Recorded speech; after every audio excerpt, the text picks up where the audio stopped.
ನೋಡಿ, ಮೂಡಾ ಕೇಸ್ನ ಹಿನ್ನೆಲೆಯಲ್ಲಿ ಸಿದ್ದರಾಮಯ್ಯನವರ ವಿರುದ್ಧ ಇಡಿ ECIR ದಾಖಲಿಸ್ತಾ ಇದ್ದ ಹಾಗೆ, ಅಂದ್ರೆ FIR ದಾಖಲಿಸ್ತಾ ಇದ್ದ ಹಾಗೆ ಸಿದ್ದರಾಮಯ್ಯನವರು, ಅವರ ಕುಟುಂಬದವರು, ಅವರ ಪುತ್ರ ಹಾಗೂ ಅವರ ಆಪ್ತ ಸಚಿವರು, ಬೆಂಬಲಿಗರು, ಹೀಗೆ ಸುಮಾರು 300ಕ್ಕೂ ಹೆಚ್ಚು ಜನರಿಗೆ ಈಗ ದಾಳಿ, ಇಡಿ ರೇಡ್ ನ ಆತಂಕ ಶುರುವಾಗಿದೆ.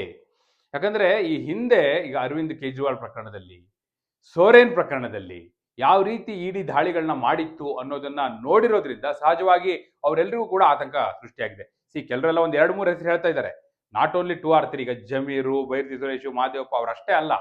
ಈಗ ಹಂಗ್ ನೋಡಕ್ ಹೋದ್ರೆ KJ ಜಾರ್ಜ್ ಅವರು ಕೂಡ ಸಿದ್ದರಾಮಯ್ಯನವರು ಆಪ್ತರು. ಈ ರೀತಿ ಬಹಳ ಜನ ಇದ್ದಾರೆ.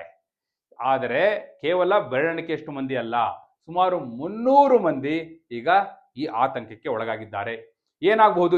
ನಿಮ್ಮ ಅಭಿಪ್ರಾಯವನ್ನ ಕಮೆಂಟ್ ಮೂಲಕ ತಿಳಿಸಿ.